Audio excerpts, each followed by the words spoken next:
All right, my friends, welcome back to Real Estate Bites. Coming at you on Fridays at the lunch hour, bringing you some good information regarding real estate and the real estate market. Trying to bring you news, statistics, pull back the curtain on the industry, let you see what's going on behind the scenes at times.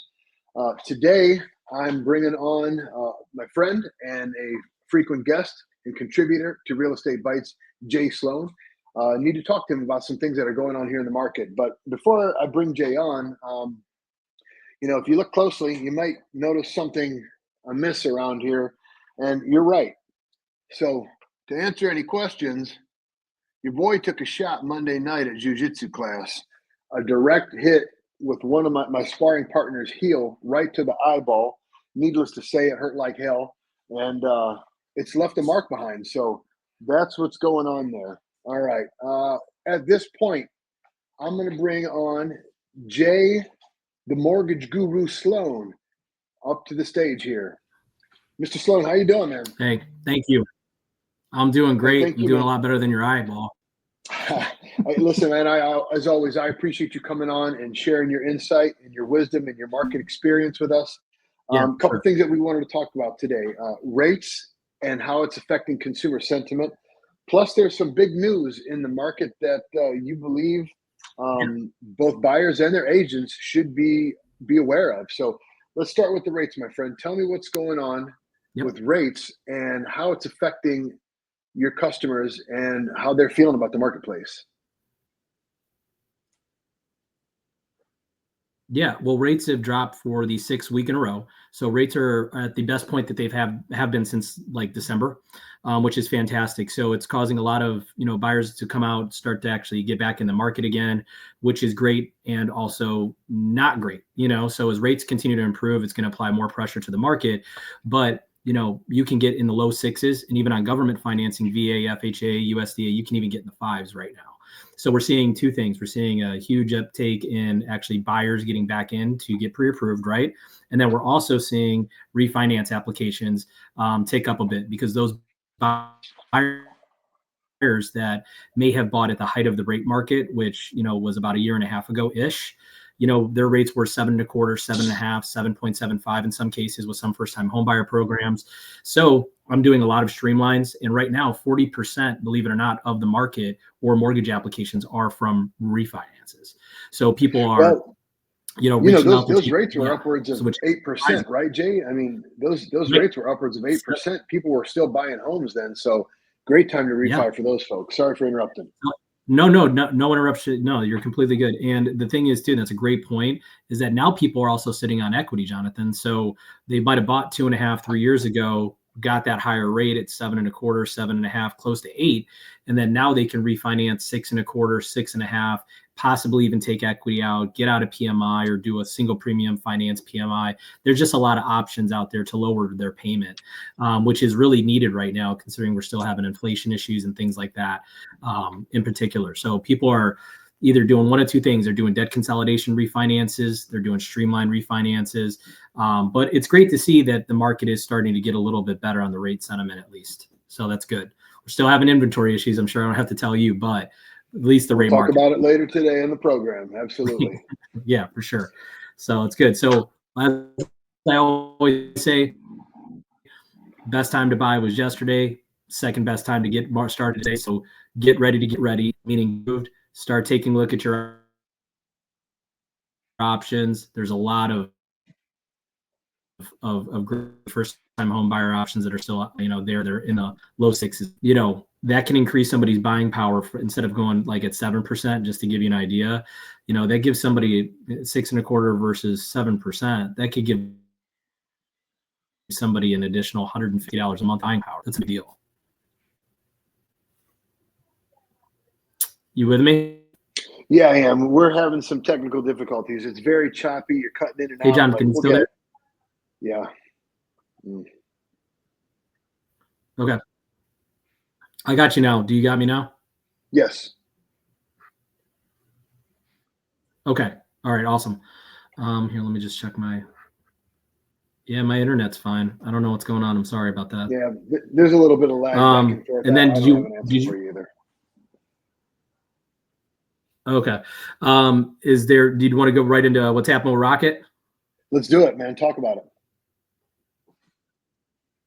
All right. So Rocket just bought Redfin on Monday. The sale closed on Monday. So they bought Redfin for $1.75 billion. Okay. So what this means is they just bought the other largest lead provider outside of Zillow that provides, just to give you an idea of how big Redfin is, they have 50 million visitors to their website every month. 50 million people visit their website every single month. So Rocket, and they have 22 in-house agents. So Rocket has made a play basically to capitalize on the Redfin structure of the way things are going. So, meaning that they bought, basically their company so they can become the largest online in-house lender for the nation. So what that's going to do is that's going to apply pressure to local agents, local brokerages, because now they now own a third of the leads in the buyer applications that come through online. So their biggest competition was Zillow and receiving these leads, and they even had partnerships with them to buy their contacts and people that will apply for housing. And Quicken was already a big player in that. So instead of continuing to do that, they just bought Redfin, which is going to be a very big deal in the next couple months. So this is how it's going to roll out. So I have some best practices for buyers and for agents right now, and then I'm going to be putting together a webinar for my agents next week to kind of really go and delve deep on this, because I think it's going to be a very big deal. Okay, so what they're doing is the goal is to create an online presence to have a one-stop shop for people to go to online, get pre-approved within minutes, and then also just cut out all local residential realtors from that, because the realtors that they have are on salary, and then now they're going to have a direct contact for an in-house lender. So their whole goal is going to be to not allow, basically, they're going to get fastest to the well, right? Fastest to the consumer, and not even allow the client time to shop, and just generate that pre-approval and then lock down that business, have the buyer broker sign with Redfin, locking them down, which essentially locks them down into possibly just working strictly with Rocket. So it's a brilliant move, but it's not good for local companies, local brokerages, and it can kind of create a very serious situation, in the sense that it could really cut down on the amount of consumers that we see, because they're already set, is what I'm trying to say. So for buyers out there, what they need to be aware of is, if they really want a transaction, that's the way to go. If you want somebody to actually walk you through things, be there with you, work with you, and it be more of a hands-on experience, especially if it's your first time, then that's not the experience that you want. Because everything is going to be online and on your phone or on your computer. It's really not going to be an in-person experience. Okay. But the point is that even if you apply for Redfin, make sure that you're talking to your agent or whoever you're working with before you get too far down the road, because how their structure is going to go in the next 60 days, I would presume, is they're going to try to have your buyer, they're going to have you try and sign paperwork almost immediately and deal with their lender immediately and not talk to anybody else. And that's never a good thing for any consumer. I feel strongly about, you should always get a second opinion. I feel like you should have options. I feel like you should have a person like an agent that's, there helping you through the process. Because if real estate could have been done online, just as easily, it would have been done years ago. You know what I mean? There has to be a personal, it's different for everybody, but I feel like you have to have an expert. What do you think about that? You have to have people in your corner to rely on for information. Convenience isn't everything, is my point. Well, and that's what this is gearing towards, is trying to make it. And that's how Rocket was able to grow to what they grew to, right? They provided a convenient solution for people who are just sitting on their couch at home during the commercial break, want to see what they could get approved for, and they go to Rocket Mortgage, and with a couple clicks on the phone, they get a pre-approval. It can be a very clunky process from there on out, as you and I both know. But it's great advice, man. For the consumer out there, I totally understand, and don't even necessarily dissuade you from checking out a Rocket Mortgage for a quick and easy pre-approval just to see where you're at. But you also got to understand, like, I mean, how many people don't get pre-approved through Rocket Mortgage, right? I have seen many clients come to me or my teammates with a pre-approval from Rocket that they want to go forward with, but then once Rocket actually begins to collect the documents necessary to approve them for a loan, it changes, and sometimes changes drastically. Either their interest rate increases, their their purchasing their pre-approval amount reduces, or sometimes they just altogether are declined the financing, because once Rocket actually collects the documentation and calculates their debt to income ratio and looks at their credit score deeply, things change, and those people end up very, very disappointed. I've seen that happen frequently. So that while they provide a very convenient platform for people to look at, folks, just be very careful when they start sending documents to you that you need an electronic signature, and my assumption is they're going to try to make you as comfortable as possible signing those documents electronically. They may even make you sign electronic documents just to get their pre-approval.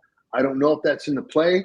Maybe I'm being a little bit of a conspiracy theorist here, but I could easily see them saying, if you want your full approval or report or whatever, sign these documents.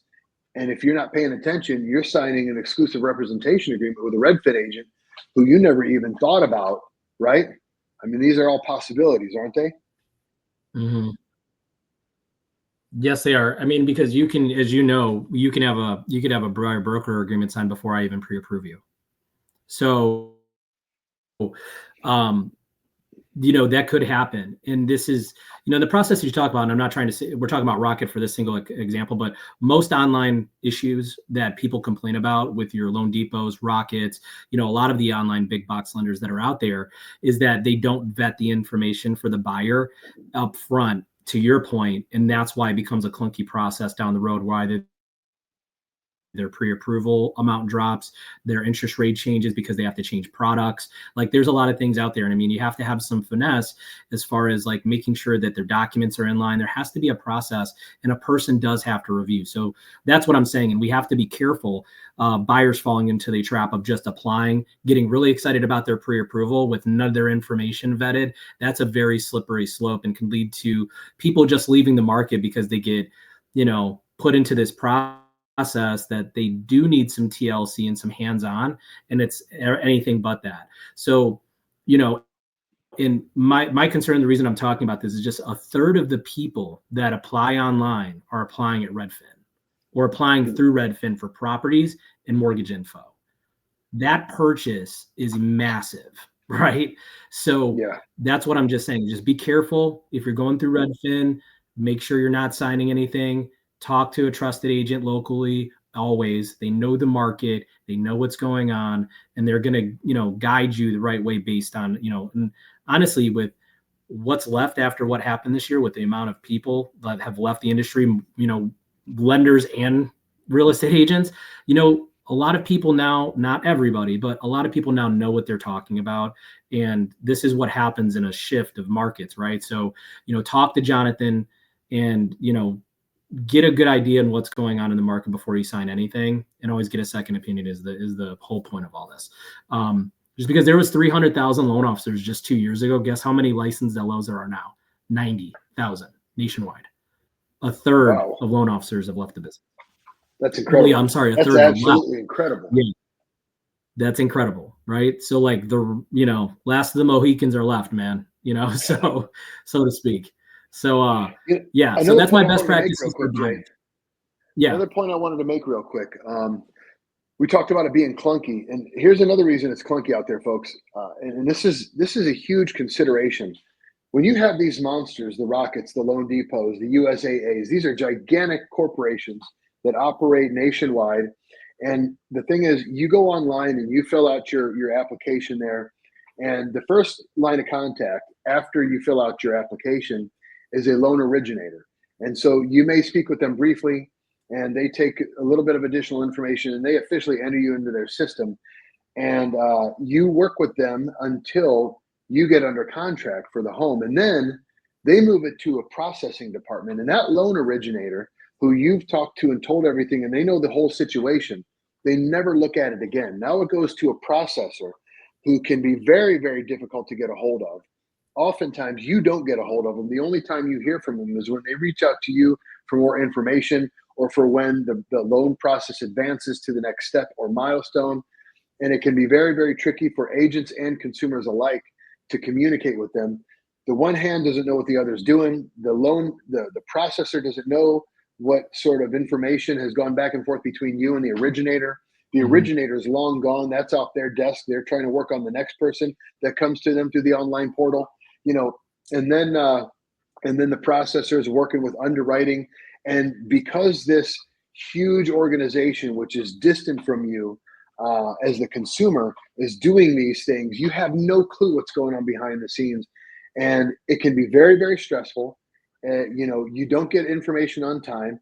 Oftentimes, you have no idea when and if the appraisals have been ordered. You have no idea what the next milestone is. You have no idea when conditional loan approval has happened. All these sorts of things, and ultimately, what ends up happening, especially if it's very, very inconsistent, the communication between the processor and the underwriter, is it will affect the closing date.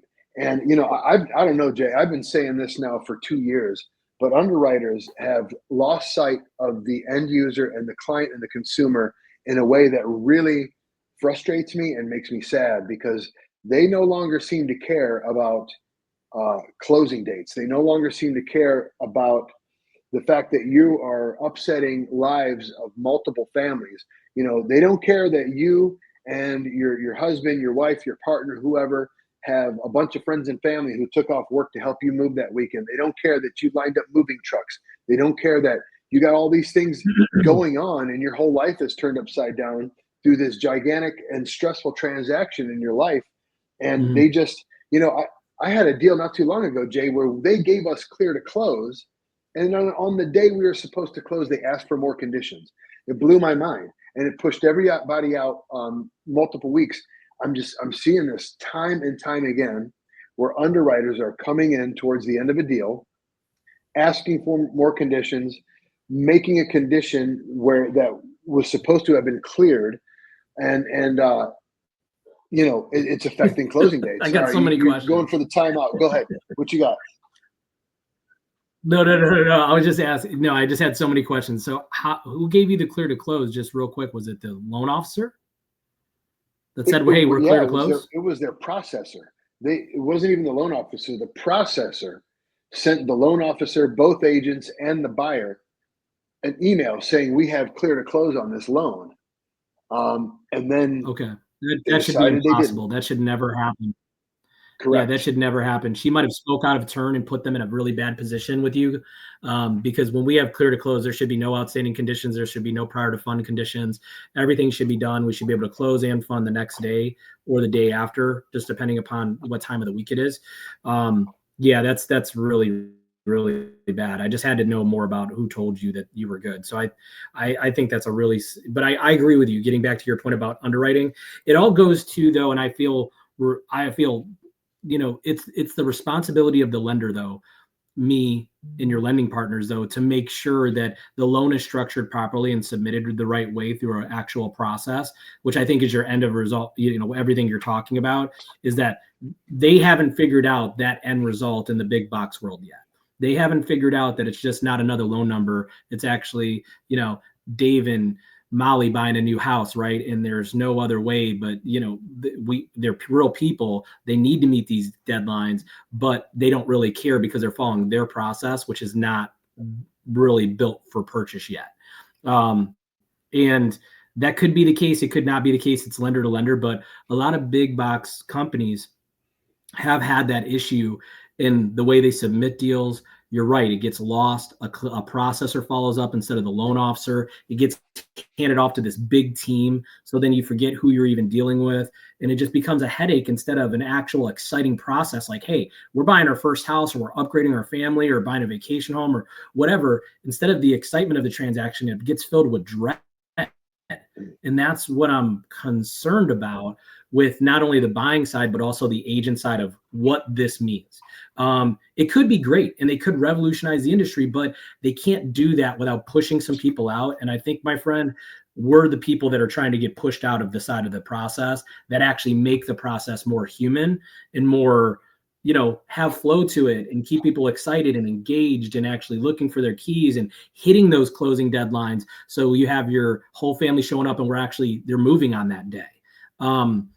You can't, it can't ever be profit over people, man. And I think that some companies get so big, it does become that, and taking over the world versus like making anything better. It just becomes more, and just because it's more doesn't mean it's better, like I'm just saying.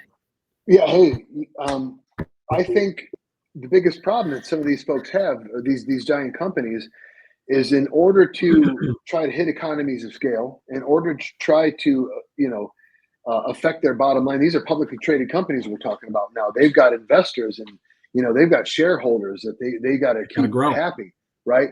They've got to continue to grow. They've got to show, strong revenues, et cetera, and profit margins. And in order to do so, they're not hiring 27-year veterans who have built a giant business. They're hiring, they have those people, right? But they lead big teams. And the new people that are bringing on, who are handling a lot of these calls and a lot of these chats happening online, these are young kids who are just out of college, who have, they're wet behind the ears. They got very little experience.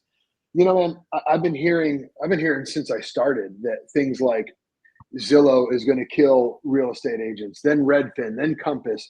Now it's AI is going to take my job away, and your job away. And I just don't believe it, because human beings need other human beings who understand and empathize, who can read the humanity of their clients, who can handle and identify with their emotions, and help them through a stressful process. And I mean, this, how many times you end up talking customers back off the ledge because they just get scared, man. They just get worried. They get, and trying to make this process as stress-free as possible, is part of our job. And, when you hear people say they're going to take all the stress away, they're full of it, because, who doesn't get stressed out making the biggest purchase of their life, and all the things that go on. Yeah, it's a stressful process. And our job is to educate. Our job is to communicate effectively so that our clients know what's going on at all times and feel in control of the process. And AI is not going to do that. These big box companies that work remotely online, they're not going to do that. They cannot do that. And that's why I'm not worried. My team, the mantra is take care of people, and the sales will come.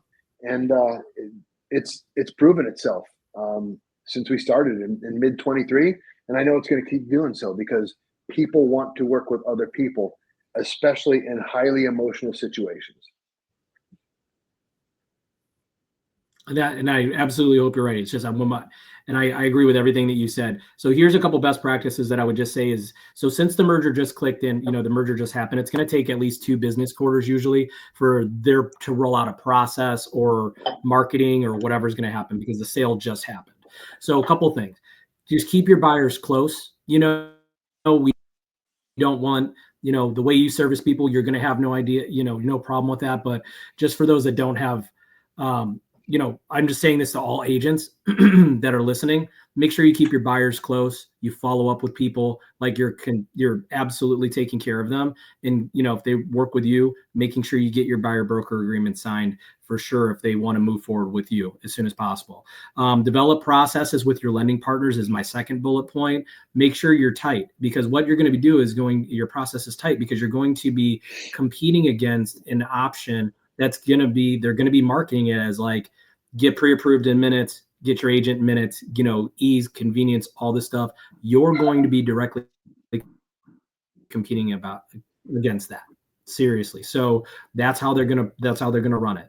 Because their goal The goal is to create an online streamlined process that keeps it all under one roof. Okay. To have all of those services that we just talked about that me and you provide like that.